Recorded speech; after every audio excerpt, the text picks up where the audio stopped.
కొంతమంది పుష్ప మూవీని ఆడనీయమో అని చెప్పేసి మెగా ఫ్యాన్స్ కొన్ని రచ్చ చేస్తున్నారు, ఏం చెప్తారు?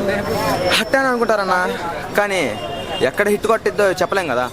ఇప్పుడు ఒకచోటే చేయలేము, కానీ ఆంధ్రాలో అక్కడ చేస్తాం, ఎంతైనా ఆపుతాం. కానీ కొట్టాలి అనుకుంటే బ్లాక్ బస్టర్ ఏదైనా పడుతుంది. అలా రెండు సినిమాల్లో నాకు తెలిసినంత వరకు రామ్ చరణ్ మాత్రం బ్లాక్ బస్టర్ కొట్టిద్ది అన్న, 100%. బ్లాక్ బస్టర్ రామ్ చరణ్ కొట్టిద్ది. ఇంకా అల్లు అర్జున్ ఏంటంటే ఆయన రేంజ్ ఎవరికి రాదు. ఆయన ఎలాంటి అంటే మంచిలో ఉన్నారు, అన్నిట్లో ఉన్నారు కాబట్టి ఆయనతో ఎవరిని పోల్చను. శంకర్కి ఇప్పుడు లైన్గా ఫ్లాప్స్ పడ్డాయి. ఈ సినిమాతో ఏమైనా హిట్ కొట్టచ్చు అనుకుంటారా డైరెక్ట్? అన్న మన కేజీఎఫ్ సినిమా చూసావా?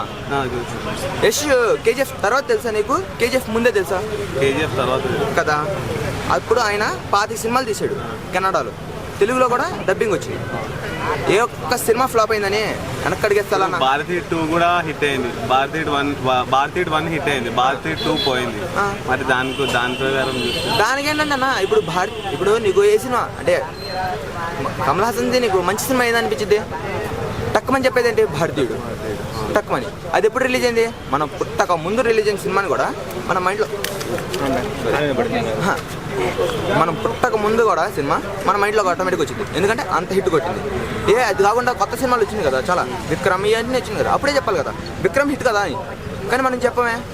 అలానే అన్ని ఫ్లాపులు జరిగినా ఒక్క హిట్ కొట్టింది, దానివల్ల చరిత్రే మరిపోతున్నా. అలానే ఇప్పుడు గేమ్ చేరడం కూడా వస్తుంది. శంకర్ గారి సినిమాలు ఫ్లాప్ అయిందని నువ్వు చెప్పినావు, కానీ ఇప్పుడు వచ్చే Ram Charan cinema hit, block buster, రికార్డులు బద్దలైపోతాయని 100% గ్యారంటీగా. సో రామ్ చరణ్కి ఆర్ఆర్ అంటే హిట్ కొట్టే ఛాన్స్ ఉందా ఈ గేమ్ చేంజర్ కూడా? అంతే, రీచ్ అవుతుంది ఆర్ఆర్ రేంజ్, హ్యాంగన్ ఎక్కువ రీచ్ అవుతుంది, ఎక్కువ రీచ్ అవుతుంది. మళ్ళీ తమన్ మ్యూజిక్ కాపీ చేశారని, గుంటూరు కారం మ్యూజిక్ బీజిఎమ్స్ వస్తున్నాయని టాప్ వస్తుంది కదా భయ్. అన్న వాళ్ళు ఏదో చెప్పారని వీళ్ళేదో చెప్పారని నేనేదో చెప్పానని కాదు, సినిమా చూస్తే దాంట్లో తెలిసిద్ది. చాలామంది అంటారు చేంజ్ చేశారు, అది చేశారు, కాపీ చేశారని. సినిమా చూస్తే తప్ప మనం ఏం చెప్పలేము, చెప్పకూడదు కూడా. సినిమా చూసిన తర్వాత ఏదైనా సమాధానం. మస్త్ అనిపించింది అన్న, నేనైతే పక్కా చెప్తున్నా బ్లాక్ బస్టర్ అని. ఆయనకేంటి దేవుడు లాంటోడు, ఎట్ట ఉన్న క్యారెక్టర్ బట్టి ఆయన లుక్ మార్చుతాడు, ఆయన యాక్టింగ్ మారిద్ది. అన్నిట్లో నాకు తెలిసి ఆర్ఆర్కి రికార్డు, ఆర్ఆర్ దాటి పక్కా. ఎందుకంటే దాంట్లో మనం ఆలోచించే విధానం, చాలామంది అంటారు హీరో డ్యాన్స్ చేశారు బాగుంది అది, దాంట్లో స్టోరీ మనం అర్థం చేసుకుంటే పక్కా హిట్. అంటే ఇప్పుడు ట్రైలర్ చూసుకుంటే మొత్తం క్లాస్గా కనిపించింది, మన మాస్ ఆడియన్స్ నచ్చింది అంటారా? పక్కా నచ్చిందన్న, ఎందుకంటే ఇప్పుడు దాకా మనం మాస్నే చూసాం రామ్ చరణ్లో, ఇప్పుడు క్లాస్ కూడా ఉంది. క్లాస్ కూడా ఉందంటే ఆయన అన్లిమిటెడ్, మాసు చేయగలరు, క్లాసు చేయగలరు, అన్నీ చేయగలరు.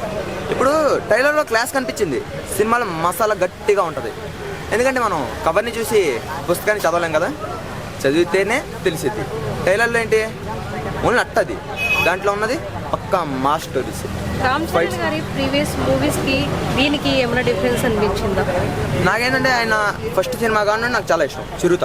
ఆయన ఫస్ట్ సినిమా కానీ బాగా చూసాను, నాకు చాలా అంటే చాలా లైక్, చాలా ఇంట్రెస్ట్. అందువలన నేను అన్ని సినిమాలు హిట్ అంట. మీ ఫేవరెట్ హీరో ఎవరు? నా ఫేవరెట్ హీరోనా ప్రభాస్.